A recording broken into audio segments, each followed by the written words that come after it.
So I'm Jessica with Myofascial Release. I'm a myofascial release therapist out in Farmersville. And today I have got Steve Gamlin with me, who is a visionary coach. And Steve, if you want to give me a brief kind of introduction of who you are and what you do, I'd appreciate it. Thank you, Jessica.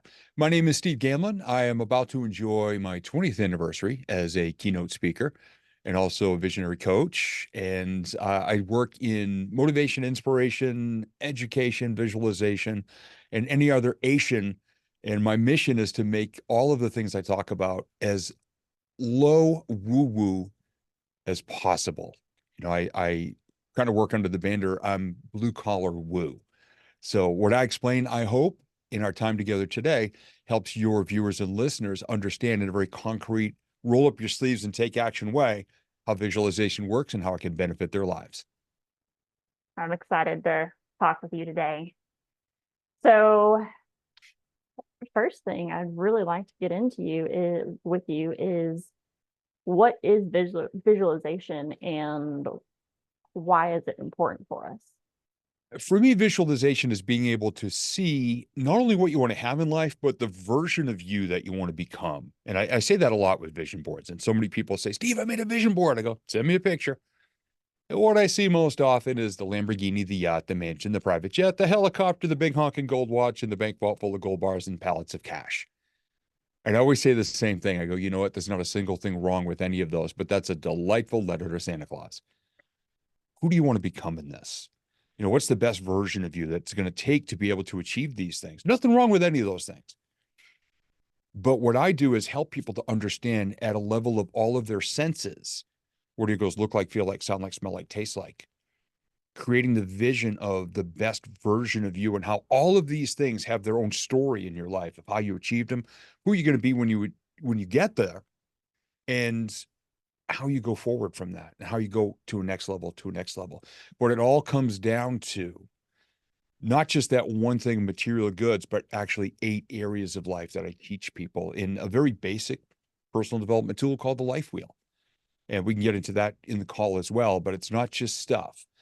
It's who you become in the process. Yeah, it's a kind of an important part to shaping who we are and how we go about life. I think I really got introduced into that stuff a couple months, well, I'd say a couple months ago. It's probably about a year and a half ago, 2 years ago now. Yeah. And the shift in seeing how that kind of visionary work really impacts your life and the decisions that you make.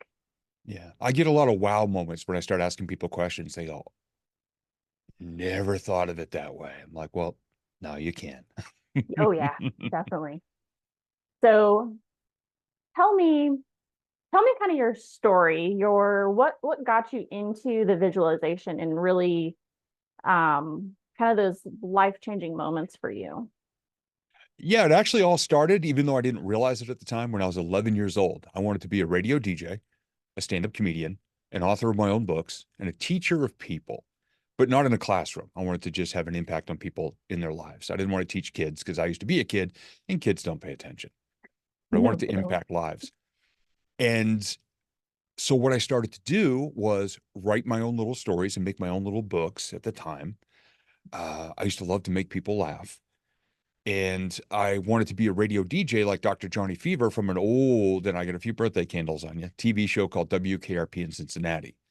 So I borrowed my dad's cassette recorder and I had my record player. And I would sit there in my room and be a DJ talking between the grooves of the songs. So I started to see and take action and do all of these things to make those parts of my life come true. And over the years, the highlights and the low points are age 24, I had a friend of mine named Danny who asked me at a very low point in my life. I barely graduated college, had no idea what I was going to do with my life. And I was living on my grandfather's couch, broken, depressed. And he kept asking why I never followed my dream of being on the radio. So out of excuses, I went to broadcast school in the summer of 1992. And I found on the very first day how much I knew I was going to love it. So I worked so hard that summer, got an internship at a rock station we used to listen to growing up. And I drove to his house because I hadn't seen him all summer. And I shared the news and he was so happy and he was so proud. And 3 weeks later, he passed away. He was 23 years old. He had had cancer twice before and it came back very quickly. Good. and I worked my brains out for 10 years, burnt myself into the ground, and I quit radio. And then in August of '03, I had a life situation, and it triggered a question from somebody asking if I ever thought of being a motivational speaker or a stand-up comedian. And that person did not know those were two of my goals when I was 11. Right. So a couple weeks later, took action on those and instantly found out how much I loved them. So it's just been, the seeds were planted when I was a kid. Mhm. And then I've just had these people show up here and there throughout my life at the high points and the low points. I usually learn better from the low points, pick up the pieces and push forward. So every single thing I wanted to do when I was 11, I've done, and I'm 56 now. 10 years on the radio, 7 years of comedy, 4 self-published books, and 4 other compilations I was a part of. And this summer will be 20 years as a speaker and about 16 as a coach. Nice. Yeah. So, goodness, there's so much to unravel with you. Where to begin? Um, so as you've been doing this visionary work and as you've been really kind of pulling all of this together, you have you've had honestly an amazing journey in the last year to 2 years that you kind of started shaping your health into the visionary work. Yeah. Tell me some more about that. Yeah. My dad passed away when he was 72. And by his own admission, I'm not talking out of school here, he could have done better to take better care of his health. And he even said that. He goes, "Oh gosh, if I knew I was going to live this long, I'd have taken better care of myself." Mm. And my wife Tina and I just turned 56. And about 3 years ago, I weighed 247 soggy pounds, just tired a lot of the time. Had not been at a gym in 3.5 years at that point, was draining a bottle of 94 proof rum a week with a very tall rum and Coke or two every night to relax after dinner. So the pounds came on and I was just depressed and exhausted all the time. And I said, when my wife Tina and I, as we get older, I don't want to be 72 years old, the year that my dad died, going from doctor appointment to doctor appointment to doctor appointment. I want us to be holding hands on a beach. So I just declared this goal that I wanted to weigh 198 happy, healthy, flexible, pain-free pounds. And at the time I was very bloated, 247. So I started walking. I didn't have any gym equipment. And it was kind of tail end of COVID, so I wasn't back to the gym yet. And I just started walking. And some of the pounds started to come off. And then I bought a couple of cheap pairs of dumbbells, started working out at home, got a little weight bench, got some resistance bands. And all of a sudden, I started waking up at 5 in the morning, loving a 60 minute to 2 hour workout. I'd walk a mile, then I would stretch, and then I would do all these other things. And then my wife, Tina, said, "Well, I can get a little bit of a discount on a Peloton cycle. Is that something you'd be interested in?" And I said, "Oh, yeah." So the first year I rode 2,400 miles on the Peloton. Last year I did 2,900. This year's goal is 3,000, and I'm on pace for that. So every time the alarm goes off in the morning, I jump out of bed. This is 2 things from Mel Robbins. The 5-second rule, I turn off that alarm within 5 seconds, and I count 5, 4, 3, 2, 1, and both feet are on the floor, and I am up. I get to the bathroom mirror, and as blinded as I am, because we have very bright lights in our bathroom, I am high-fiving myself in the mirror with a huge smile on my face. And I'm like, we are going to have an amazing day today. Let's go kick ass in this workout. And then I Yeah. weigh myself. And at 5:06 a.m., I am more awake, alert, and happy than many people are by their second cup of coffee. Mm-hmm. And I know every day that I do this, and it's Monday through Friday. Weekends are optional, but I tend to do at least one on the weekends. It's me and Tina holding hands as we grow older. Happy, healthy, flexible, pain-free. Yeah. It's amazing what getting up, getting moving, and just really having that respect for your body can do for your health in general. Yeah. Yeah, it's something Yeah. that I deal with a lot of my clients is, just get moving, Yeah. go for a walk. Yeah. And it can impact all areas of your life if you do that. Yeah. I sleep better at night. When I sleep better, I wake up more focused with better energy. Then I work out. Then I go to my desk in my office. I write my gratitude journal. I'm more energized so I can get more done. When I get more done, I can earn more money. When I earn more money, Tina and I can take a vacation or just go on a date or something and have better relationship time. And when I do it by my core values and faith, the rules of my faith, I'm better emotionally and my connections with people are better and it makes my business better. Mm-hmm. 8 areas of life all improved because I chose to take better care of my physical health. So let me ask you, when Mhm. it came to getting up and working out and even just going for the walks, how easy was that to start with? I'm a morning person by tradition Okay. anyway, but I used to get up 6:30 or 7. When I started working out, I started getting up at 5 and I realized how quiet and beautiful the world is. Mm-hmm. Because we live out in the woods of a small town. Yep. And as long as it's somewhat light out, because we don't have such a small town, we don't have sidewalks, street lights, or lines in the middle of the road. It's kind of an honor system in the two-lane Mm-hmm. road. So I was walking in these busy roads early in the morning, and we've got animals that live in the woods. Yep.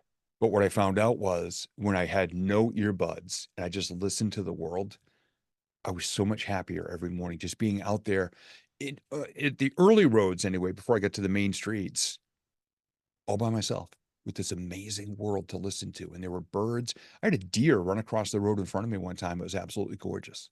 Mm-hmm. So I started having these moments. I'm like, who am I going to see today? Oh yeah. And eventually it got hot and people started honking their horns a lot. I'm like, it's really not safe on the main road. So I just started walking from my recording studio through my basement, my workshop to the garage, bottom of the stairs and back. 29 laps of that equals a mile. So I listen to positive stuff while I walk in the morning. Fair enough. No.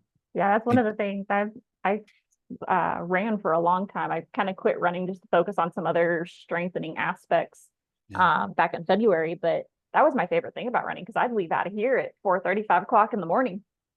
Yeah. Now, I never got deer. I'm pretty sure I got either like a mountain lion or a bobcat at one point, and then Ooh. I got a skunk, Ooh. and you get several skunks, but loved, same thing, except we had a line, we've got a line in the road, but Yeah. no street lights, no. So you get out and you actually get to see the stars, and Yeah. you get to hear all of the crickets and the frogs and the owls, and it's Yeah. beautiful that early in the morning. Yeah. It's a symphony. And it's so funny that in this age of all these electronics and gadgets and all this and people constantly have earbuds in. I just felt like I was a part of it in the Mhm. morning. I could actually hear my sneakers scraping the little bit of sand on the pavement as part of the sound. Yep. And it was pretty amazing. And every once in a while, a cardinal would land near me, and cardinals are a visitor. Traditionally, it's one of the things they're regarded as, that somebody's thinking about you or visiting you. Yep. And from never seeing any cardinals the first couple of years that we lived here, we've been here 6 years now, I started to see them on a regular basis and still do. We have one that comes to our backyard every day now. Nice. Yeah. So awareness was a Yeah. big part of it. Yeah, it makes a huge difference. Yeah. Um, now is that one of those things that you've ever felt the need to have like coffee or some sort of caffeine to get you going in the morning, or do you just like jump out of bed and go?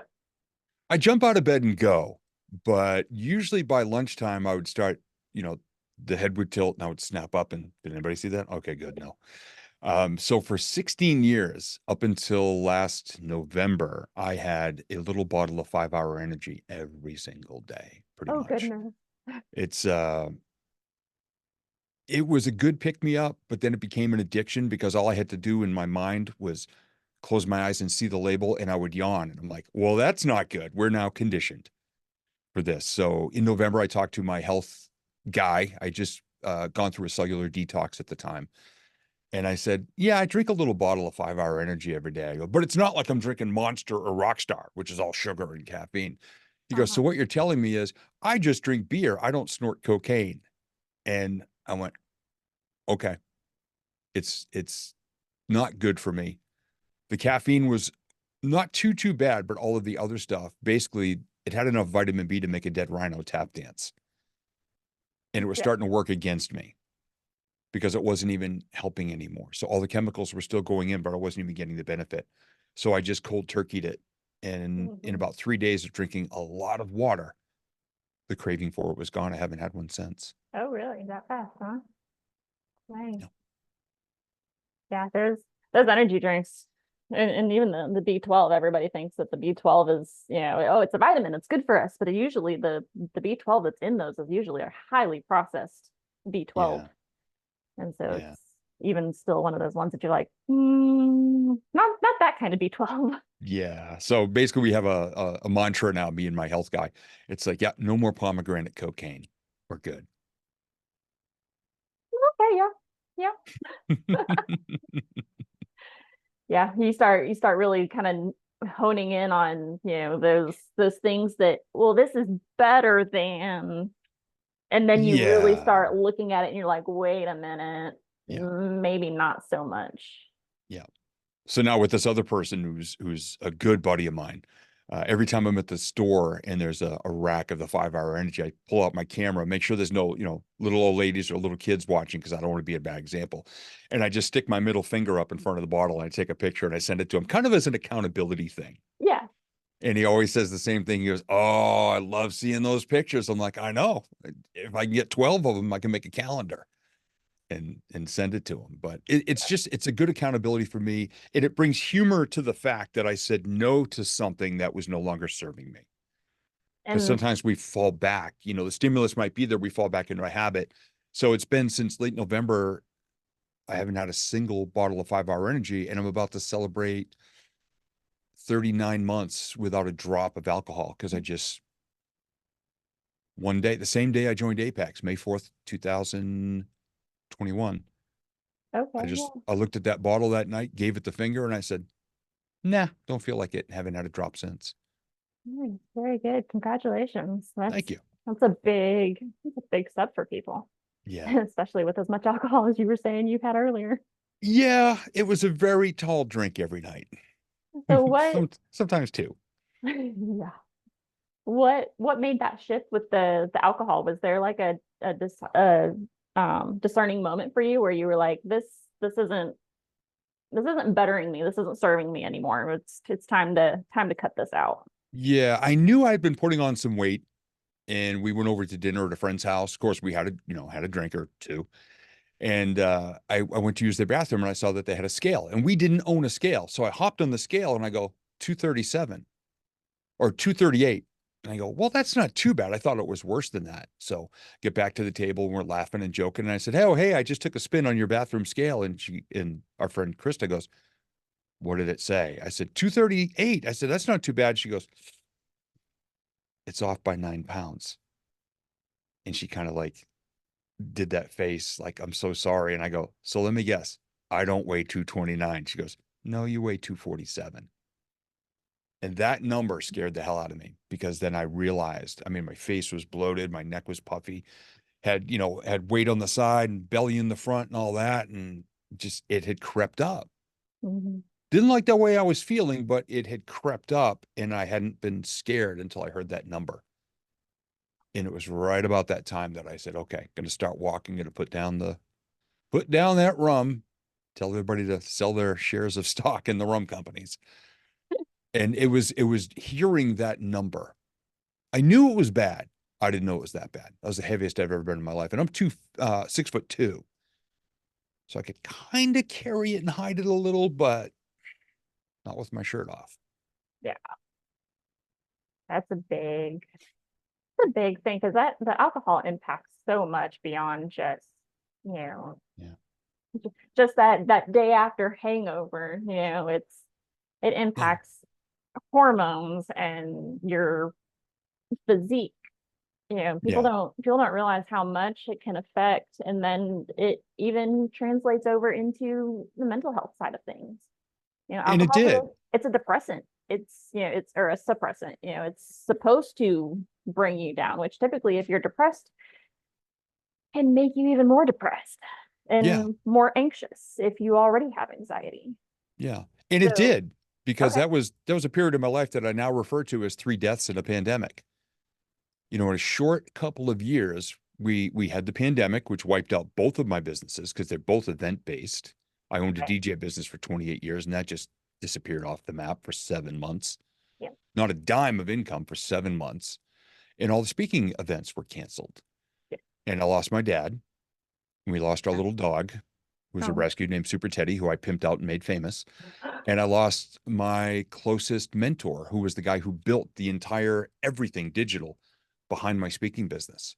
Oh, wow. So everything, I felt like in the movie Titanic, when after they hit the iceberg, after they slow down, they're starting to tick on water. They're basically just sitting and slowly sinking, and nobody can do a thing about it. That's what Mhm. I felt like for a couple of years. Wow. And the alcohol was not making that better. I was brutal to myself as far as just the depression over it, the anxiety about it, watching debt pile up. And Mhm. there was really, at the time, nothing I could do about it. Yeah. Oh, look, I'm getting my running out of time notification. Um, so in that time frame, you mentioned, I know you've told me kind of the story around it before, but in that time frame, you mentioned a thunderstorm and some golf clubs. Was that kind of in that same time frame, or was that earlier in the year or earlier in your life? That was actually back in August of 2003 Okay. at one of those very low points in my life. I had just, due to You exhaustion, blown up my radio career. okay. Went through a divorce because my first wife and I were not communicating at all. And I was in tens of thousands of dollars of debt because I had not been watching or paying attention to what was going on. I'd just taken out a $30,000 line of credit to build my first recording studio. Oh, wow. And then I quit my full-time job. And all I had at the time was a little DJ business, which was making maybe $11,000 a year at the time. And I just bailed on everything and it all fell apart. And on a very hot, humid Friday afternoon in August of '03, I had $3 in my pocket and I drove past this mini golf place that had a driving range. And I'm a horrible golfer, but I figured at least I can take out some frustration on a bucket of golf balls because these were also years where my self-talk and my self-image and my self-worth were absolutely scraping the bottom of the barrel. Just I was Mhm. brutal to myself. In my journals, I can look back and it'll say Hurricane Dumbass Category 5 often because Mm, that's what I did to my life. And that's how I treated myself over it. I was punishing myself all the time about it, which mhm. is not a fertile ground for growth. No. So I figured I'd take out my frustrations. I got my big bucket of golf balls, went to the farthest tee box on the property up against the nylon fencing so I wouldn't dent any cars in the parking lot. And I was also underneath these big steel towered power lines, a whole bunch of them. And a thunderstorm started. And it was severe rain, thunder, lightning, wind, everything. And everybody but me ran from the storm. And I Yep. just sat there hitting my golf balls and just being mad at myself and just exercising the demons. And I hit my full bucket. And then I saw that two other people had run away from the storm and left their buckets and they never came back. So I hit theirs too. And at the end of an hour, I could barely lift my arms. And when I got to my car and opened the door, the rain stopped and the sun came out and I just started laughing. I thought that was the funniest thing. Oh, and during the storm, I'd also held my club up at one point and dared the lightning to hit me. I'm like, go ahead, give it your best shot. Yeah. So when I'm done, the rain stops and the sun comes out. And the next day, I was on a phone call with a brand new life coach. I was his first client. And he asked, how was your week? And I started laughing and I told him the story of that hour. And when he stopped laughing, he asked, have you ever thought of being a motivational speaker or a stand up comedian? I think you'd be really good at both. Ah, and that was the moment. Yeah. He didn't know that those were two of my four goals when I was a kid. And they were the last two because my first book had just come out. They were the last two things on my list. And on his desk in the junk mail pile was a brochure from a local community college that 2 weeks later had a class called Intro to Stand Up Comedy. And he said, I'll give you the number. Will you go? I said, yeah. Yeah. And he asked, have you ever heard of Toastmasters? And I said, well, kind of. They help you to be a speaker and do stuff like that. He goes, you got the storytelling down. He goes, just go in there and sharpen your tools a little bit and just get better at it. He goes, you got the basics. Mhm. I think they can really help you. So I did stand up for 7 years. I was in Toastmasters for 8, and here we are. Wow. That's amazing how everything just kind of pieced itself together. Yeah. these people, these guardian angels keep showing up in my life. And by the way, my friend and this coach both had the same first name, Daniel. Really? And a host suggested to me one time, a show that I was on, he says, "Do you know what the guardian angel Daniel stands for?" I said, "I have no idea." He said, "Go look it up." Turns Mhm. out it's somebody who gives people confidence, message, patron saint of speakers, poets, artists, communicators, all these things. And one got me to get into radio, and the other got me to become a speaker and a comedian. So everything the guardian angel Daniel is all about was spelled out right there in black and white. It was so clear. And I goosebumped up as soon as I read that. And it still hits me a lot when I meet somebody named Daniel. Mhm. Somebody we both know, Danny Galvez, Yeah. encouraged me to get back into doing voiceover work, which I had done years ago. So there's my third guardian angel, Daniel, I guess. Amazing how God puts these little Yeah. pieces together. Yeah. And every time one of them happens, I look up and I go, yeah, I saw that. And I just start laughing because that's the relationship I have with God. We're buds. Oh yeah. And every time I still hear thunder, which we had a really bad thunderstorm last night, it made me think of hitting the golf balls in a thunderstorm. And I go, God's still laughing. Like, but I haven't dared do it again because I hear his voice going, I spared you that first time. Don't do that again. Let's not. Yeah, we don't want you being the crash test dummy example by repeating that one. So I just always Right. laugh. Yeah. Yeah. Oh goodness.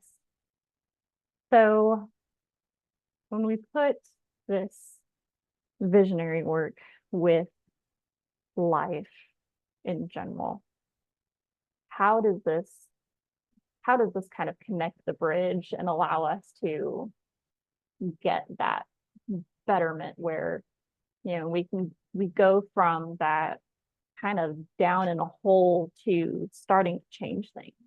Yeah. The first thing for me, the biggest thing, and this is something I've learned from my mentors and coaches over the years, is to decide what you want, not what you don't want or the person you don't want to be. Keep it in the positive. Like, I want this. I want to become this. This is the type of person I want to be. Because the universe, your inner voice, your inner child, whatever it is always paying attention. So we have to be very careful about keeping it in the positive. And the more clear we get, the more we attach it to our senses, meaning tell a story, design something in your mind of what do your goals look like, feel like, sound like, smell like, taste like, and weave them all into the narrative of that. The cool part about it is all of a sudden, it's the reticular activating system. That's the scientific explanation for it. You start to see these signs out there. You start to hear conversations. You start to notice things. You start to become aware of opportunities and connections because you're operating at this vibrational level. And again, it sounds woo to a lot of people, but I explain it in such a way. It's like if you want to buy a blue pickup truck and you're looking at blue pickup trucks and you're saying, I want to get a blue pickup truck, this model, this year, this manufacturer. And all of a sudden you start to notice them around a little bit more. That's basically what it is. It's a reticular activating system. Yep. But the more clear you get, the more aware you are of the opportunities and connections around you. And you may even say to yourself sometimes, like, has that been there this whole time? And then you find out it has. But Mm-hmm. there's so many things, so many stimuli out there every day. We can't possibly pay attention to all of them until we tune in, like dialing a radio. Yep. We start to tune in what it is we're looking for and paying attention to and becoming aware of. And all of a sudden, those things start to show up. Now, they might not just be a little package with a big bow on it right on your front porch. You gotta have a little faith in there too, Mm-hmm. that something is leading you in a direction. Because if you just got handed everything, how much would you really appreciate it? Yeah, not nearly as much as it is when you work for it. Yeah. Yeah. And that applies to every area of your life that I mentioned earlier: physical health, emotional well being, relationships, core values, your faith, your connection with people in real Mm-hmm. ways, your work and your money. They all work together 24/7. So wouldn't it be a good idea to include all of them in your goals and then start becoming aware of opportunities in every single one? And that's when you start to find out, like the physical health one, that they all lean on, they're all bricks in the same foundation. So I believe the more we tune into exactly what we want and who we want to become in the process, the more opportunities show up and the more we grow more Yeah, quickly. I was actually about to kind of poke in on that one too, of how much of learning who you are and learning kind of what your not necessarily core values, but who as a person you are, Yeah. what that baseline is really um not generates, but really kind of advances you into all of these opportunities and all of these goals and plans that you start kind of creating and putting together. Yeah. Your core values could either take you up the mountain or leave you sitting down on some rotted picnic table getting splinters in your butt, just downwind of the porta potties with all the other people screaming and complaining that, oh, it's just too high. I'm just going to sit down here and screw people over and steal their food Yeah. before they go up. Because Yeah. there are people out there who operate with that mindset. Mm-hmm. Yeah. That's I would love to see that shift for so many people of realizing that, oh, hey, I deserve better than this. And, I am better, and taking that ride to, Yeah.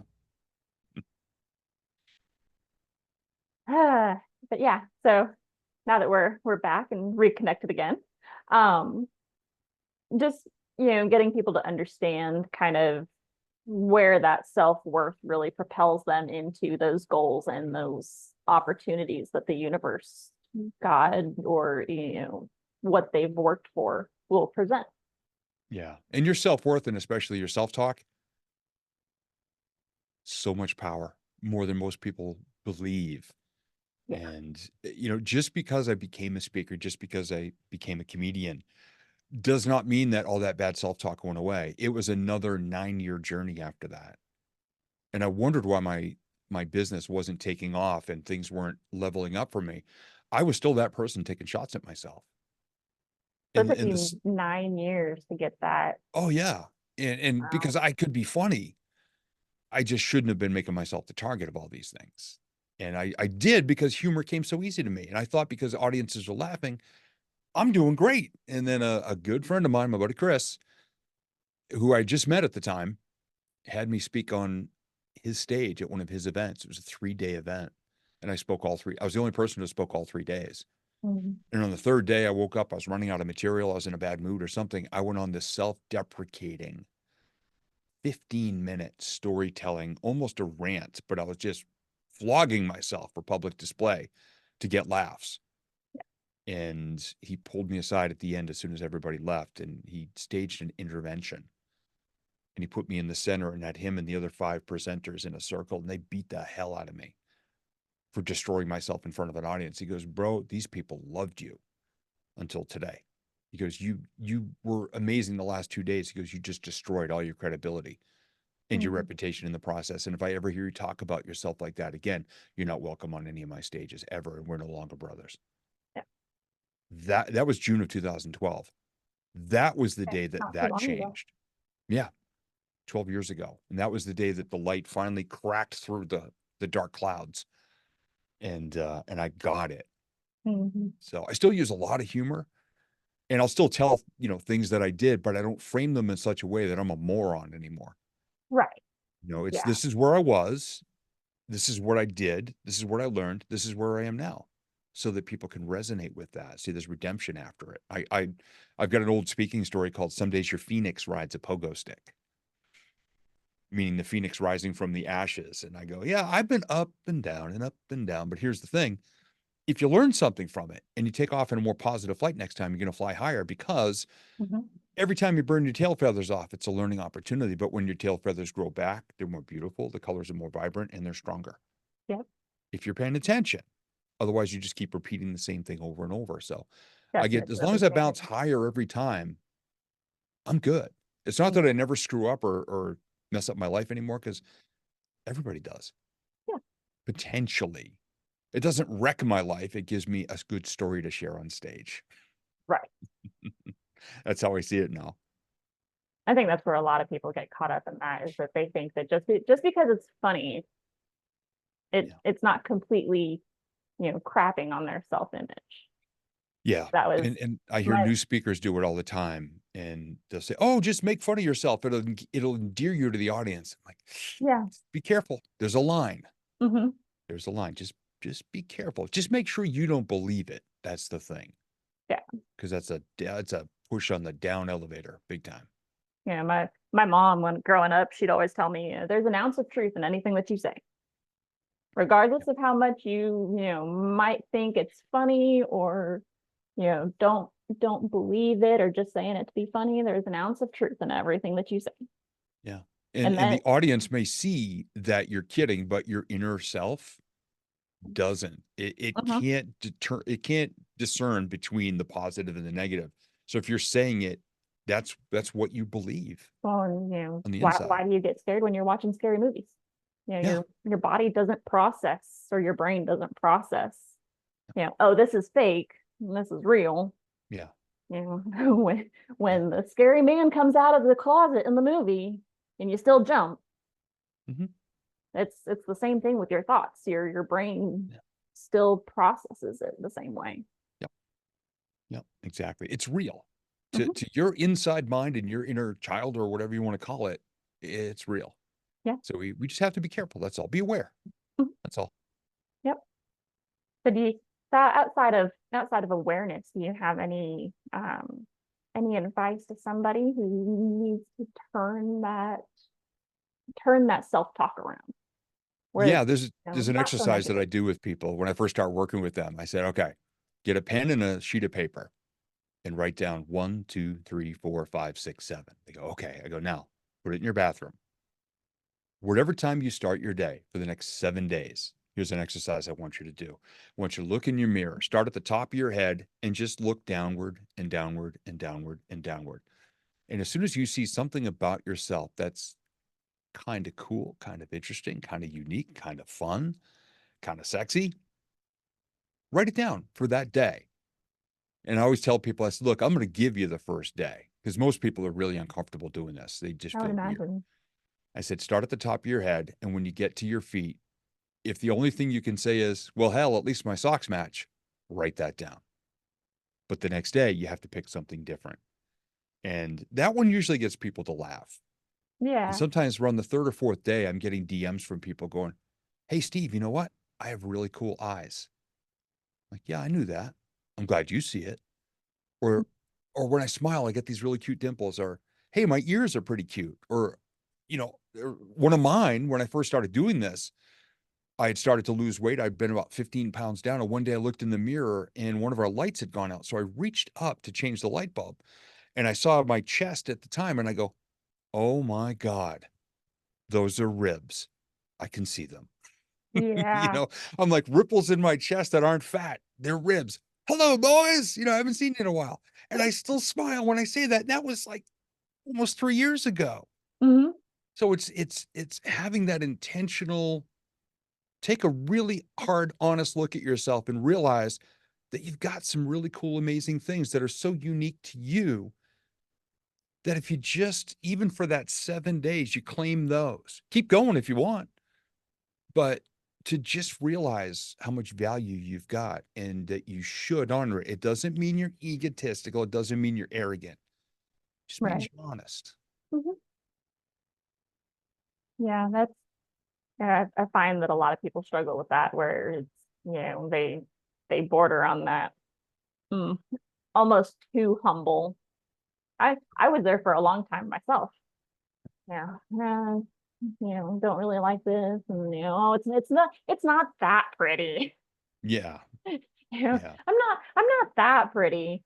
Yeah. And then as starting that visionary work and starting that realization of, you know, oh no, I am this, Yeah. that shift starts to go from I'm not that pretty to holy crap, look at my biceps. Yeah. And sometimes it takes another person to say it to us. And of course, our usual reaction is, I always call it the puppy head tilt. Somebody will say, oh my God, Steve, you're a really good storyteller. Oh my God, I really like the way you smile or whatever. I'll tilt my head and go, really? Like, but that'll make me smile. And then all of a sudden, a couple of those will stack up and you'll look at yourself in the mirror and go, you know what?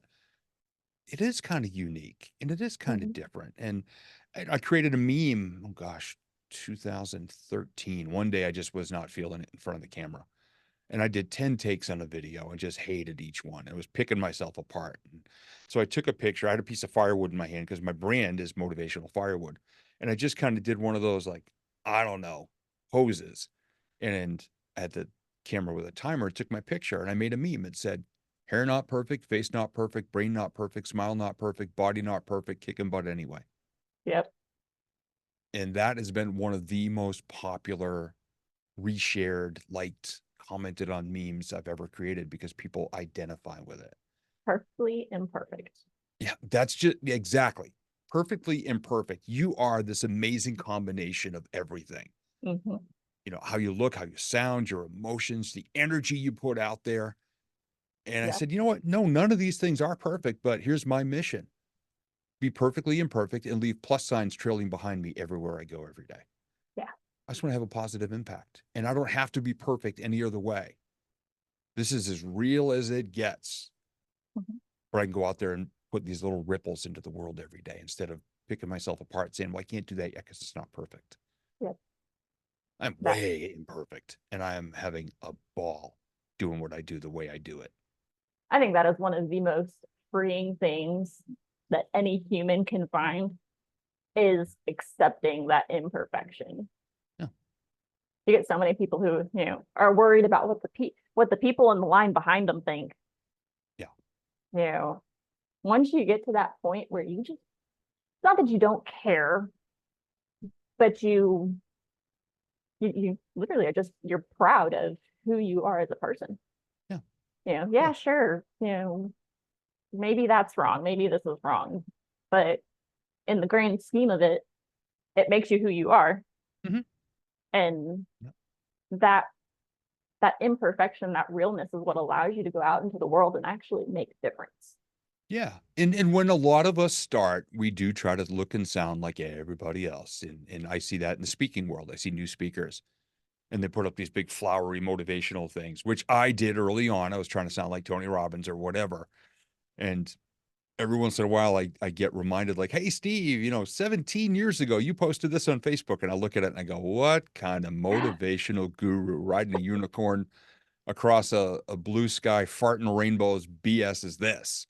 Mm-hmm. It would be all fluffy and flowery. And now I write things like, don't let people fart in your elevator, meaning don't let people's bad energy wreck your space. Yep. And the best part about it now, and the ultimate compliment, is when I see people scrolling on social media and they see that and they share it with me. And then in the message, they go, oh my God, Steve, this reminded me of you so much. And then I scroll down and realize you wrote it. Yep. I love that. And when people say, oh my gosh, I close my eyes, I actually hear you saying this. Mm-hmm. That lets me know that I've taken all my imperfect traits and translated them and I express them in such a way that it's uniquely my way. Yeah.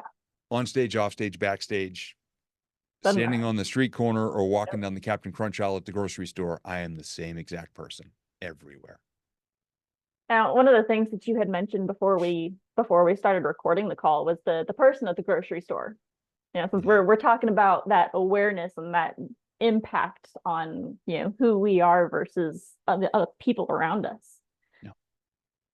Yeah. I This haven't happened about, even heard the grocery store one yet, so yeah, let's it go happened there. about 8 years ago. And I was in between meetings in Southern New Hampshire and I had a little extra time and I knew I had to get some breakfast bars. So I was driving through this town and I saw a grocery store. And I go, well, I'll just stop here because I don't know how busy mine's going to be. It was kind of getting near rush hour.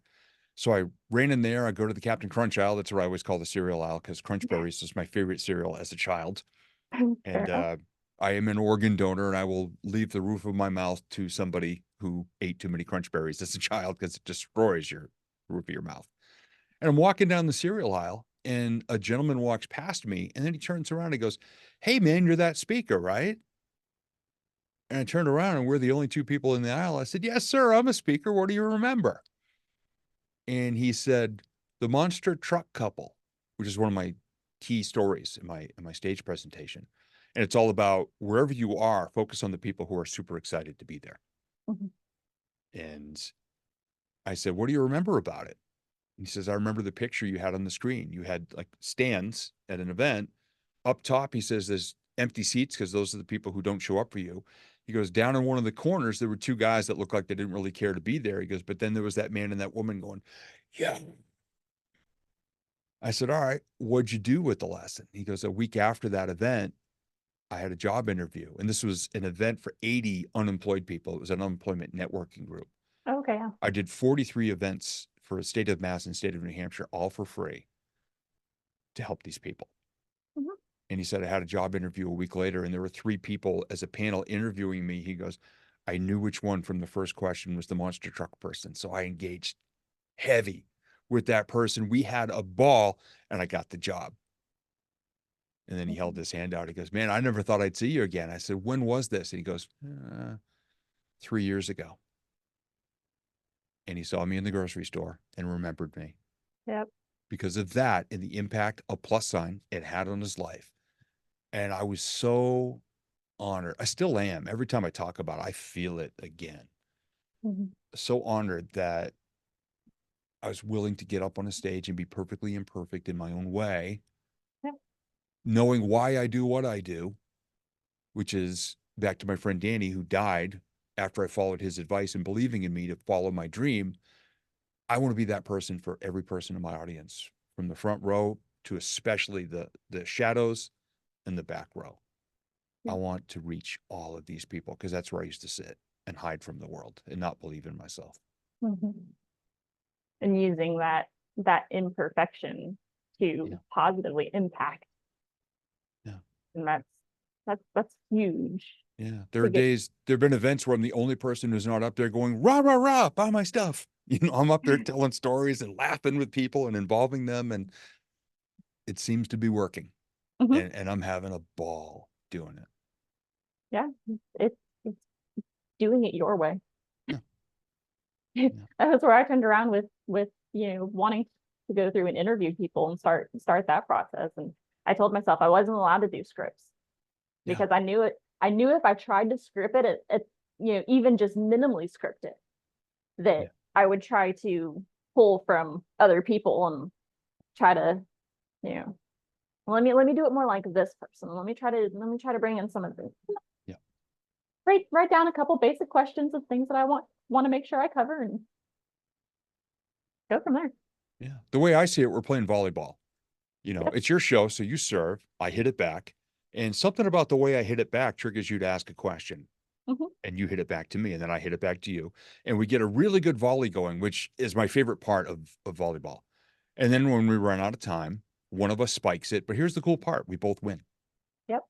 And that's the approach I like to take with everything. I'm not here to sell anything. I'm here to provide as much value or knowledge or encouragement or understanding to your viewers and listeners as possible to add maximum value. I'm not here to pimp my programs or anything. If people want to find out about them, they can reach out to me. But my time here in this conversation is to hit the ball back and forth over the net as many times as we can. Mhm. Yep. Absolutely good. It's just giving people another outlet Yeah. of things to help. Yeah. We bounce it off the wall a different way. Some people Oh use yeah. the word pivot a lot. I'm like, well, that's just never been my word. I just try to bounce this stuff off the wall a different way. And people say, you know what? I've heard this from so many people.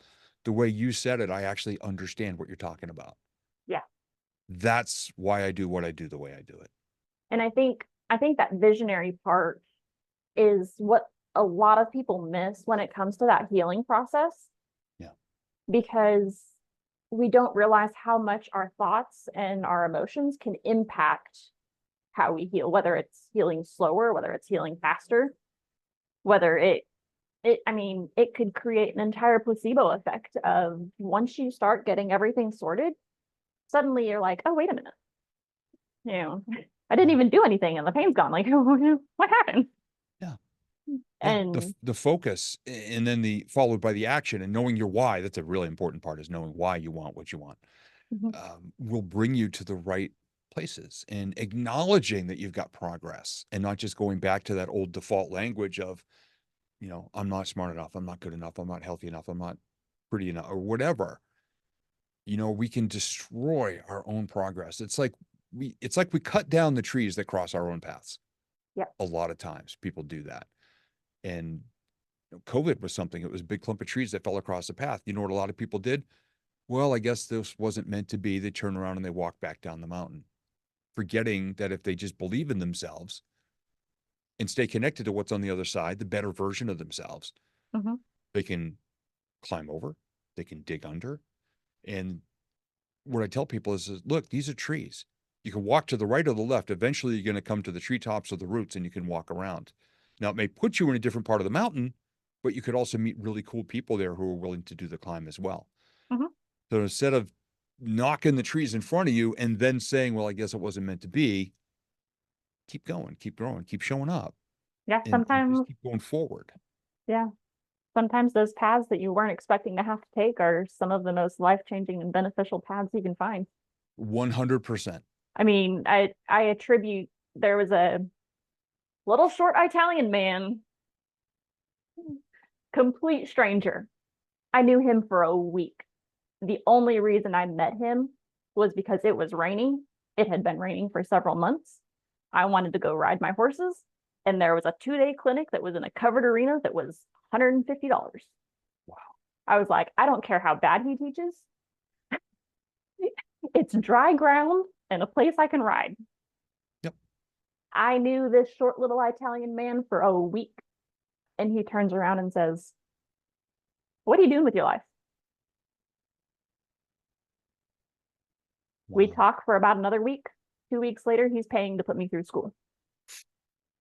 Wow. Never in my life Yep. would I have expected a $150 clinic to change the entire course of my life. Yeah. All because it was raining.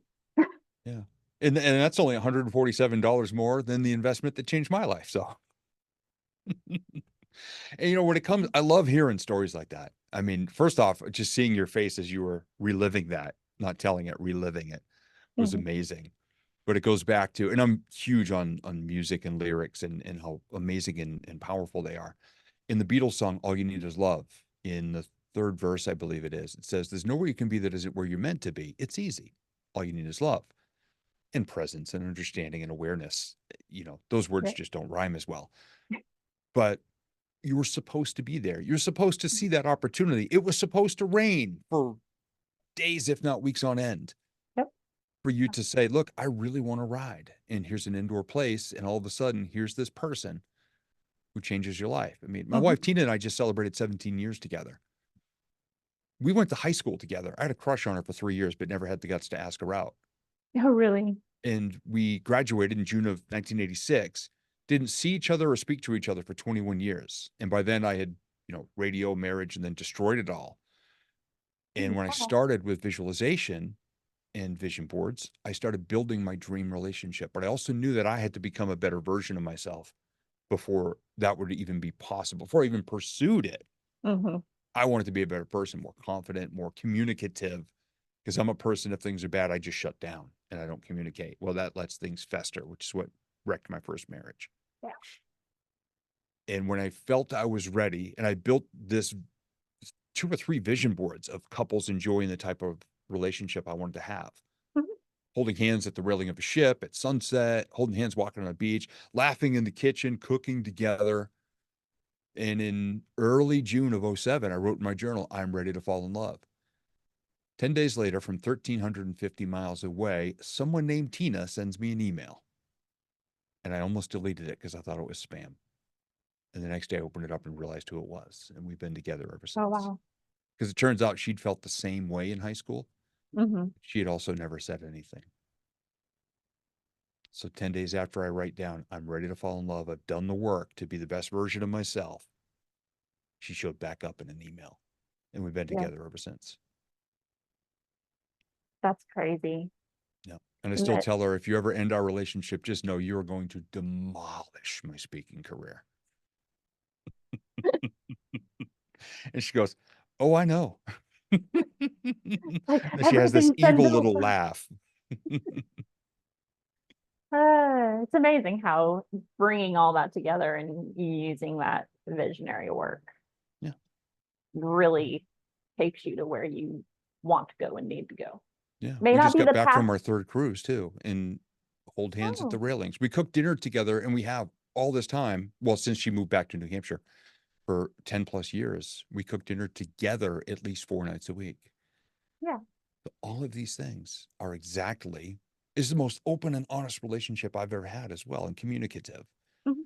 So it's all the work I did to become the best version of myself, to then be aware of the opportunity to take action, to trust that it's right and believe that I am worthy of it Yeah. for it all to happen. Because if you hadn't done all of that work to bring yourself to that point, if you didn't feel like you were worthy enough and you're still, taking pot shots at yourself that you believe are true, Yeah. you wouldn't have been in a position to even accept that. Yeah. And it either would have taken you a whole lot longer Oh, I would have or burned through would another have completely relationship. missed it. Yeah. Yeah. We see these people on social media in a relationship. This is the best. And then 3, 4 days later, it says it's complicated. And then it says single again. Yeah.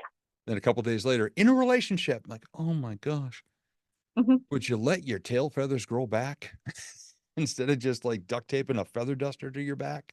Yeah. That was me well, before I started dating. I told myself that because, past traumas with male figures, Yeah. you know, I told myself I wasn't allowed to date until I worked through all of that. Yeah. Had my first boyfriend at 21, 2021. He was special.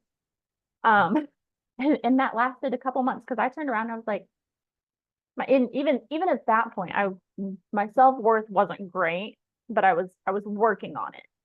Yeah. I was getting there. And even at that point, I could turn around and go, this is not what I'm worth. Yeah. My bar needs to be a little higher. Yeah. Good for you Yeah. for being that honest with yourself to even be able to think that or say that. Thank you. That's huge. Yeah. And that's, so many people miss that aspect. Yeah. But again, it all just, when you start putting it all together, it's amazing what life will bring you. Oh yeah. I'm continuously amazed and thrilled and surprised Yeah.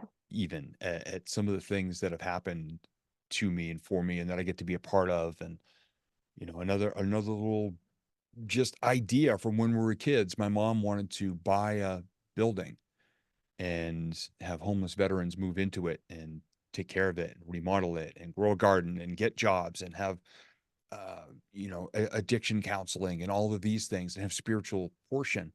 Mhm. And she was never able to do that. And about 12 years ago, right about the time I decided I wanted to make acts of kindness a very consistent part of my life, she found a newspaper article about this place called Liberty House here in New Hampshire, a mile from the house I grew up in. It wasn't there at the time, but it's been there now for about 20 years. Oh, wow. And she said, I wonder what they need. And we started just reaching out and saying, what do you need? Simple Mhm. things like canned goods and stuff like that. I was just there yesterday at their new location, and the director introduced me to the new admin who works the front desk. And he said, Jocelyn, this is Steve. Steve's part of a group called the Beach Bums. So if you hear that name a lot, they're good people and they're here a lot and they're one of our biggest supporters. He goes, Steve, how long has it been? I said, 12 years since that little newspaper article at the exact right time that I wanted to commit more acts of kindness.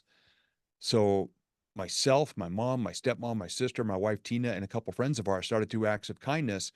And somebody said, Steve, we'd like to give you money. I said, well, we're not a 501c3. We can't ask for donations legally. Mhm. And somebody sent me the paperwork for a 501c3. I looked at it. I said, I just want to be a hippie kindness mission. My sister said, let me look at it. And 3.5 years ago, we became an official 501c3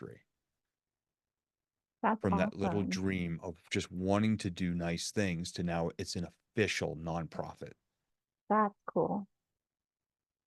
That's All because that's somebody really.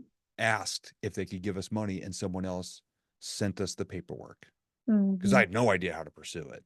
Oh yeah, yeah. Those little miracles that life drops in there. Yeah. Yeah. But Sometimes they're a tap and sometimes then it becomes a smack on the back of your head, a flick of your ear. And, the universe is going, hey, hey, all right, hmm smack. I tell God every now and again He's gonna Yep. hit them like, and you're gonna need to take a 2x4 to me. Like, just honest Yeah. here. I'm gonna need the 2x4 this time.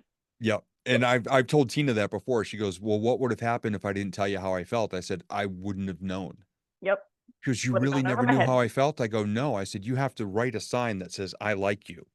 I still won't believe you. I'll think you're messing with me or punking me. I Mhm. said, then you have to hit me with the sign until I actually believe you. Yeah. That's how clueless I used to be with stuff. Just because I didn't think I deserved anything like that at the time. Mhm. And every once in a while she'll say something and she'll go, that went right over your head, didn't it? And I'll laugh and I go, oh, you really meant that. Oh, okay. You know? I go, sometimes you Oh, got to say it twice. You don't have to hit me with the sign anymore, but sometimes you have to say it twice and go, no, really. yeah. As you start working on that, then you can kind of get a little bit more subtle, but just Yeah. you start picking up I on those go, hints a little bit yeah. more. I go, just don't ever be too cryptic because you know my bar for that is, you know, Right. it's a big gray area. Yeah. Yeah, but it's fun. So, okay. Well, we're going to wind down as we come up on Zoom cutting us off again. Um, our parting bit though, do you have any advice to carry out for anybody who's looking to use visionary to improve their health and their life? Is Yeah. there like a key piece of advice you'd want to send out with somebody? Yeah. Take a little time for yourself, like even a half hour or an hour. Go somewhere quiet, somewhere peaceful, somewhere you're not going to be distracted and someplace where there's not a lot of people that you know that are going to be bugging you. Turn off all things electronic. Put pen to paper and start to identify even 1 year from now. Don't do the 20-year thing because you might overwhelm yourself. 1 year from now, how would you like your life to be different in any one of those areas? Your physical health, the emotions you feel on a regular basis, your closest relationships, your core values that guide all your thoughts, words, and actions, your faith, your connections with people in a real way, the work you do, and the money you wish to have. Acknowledge where you are right now and then think 1 year from now, how would you like it to be different? And don't just say, I want more, I want better. Really describe it Mm. and then consider why you want it and how it will make you feel to become that person who is worthy of having it and who's willing to do the work to get it. Yeah. 'Cause that's a big part of it. And 1 year, just go 1 year into the future. And I've had people say, Steve, yeah, we've been married so long. We had the kids, we're drifting apart. I go, well, what could make it better? He goes, we used to have date nights twice a month. Good. Have 2 date nights a month and alternate on who gets to pick it. And you can't just pick it the night of. You got to pick it at least 24 hours in advance. And when you're there, take a picture of yourselves, both of you. And at the end of the year, print out all those pictures, put it in a frame on your wall. There's your better relationship. Yep. So make it real. See it, be it, do it. That's what it says in my coffee mug. I love it. All right. Well, we're going to go ahead and call that for today. And for anybody listening, if you want more information on Steve, I'm going to have all of his information attached to this. And then from there, I'll have all of my information attached. And you can get everything you need from those two bios, and we'll close out there. And Steve, if you'll stay on the line, I'll talk to you here in just a minute. Sure thing. Thank you so much. You're welcome.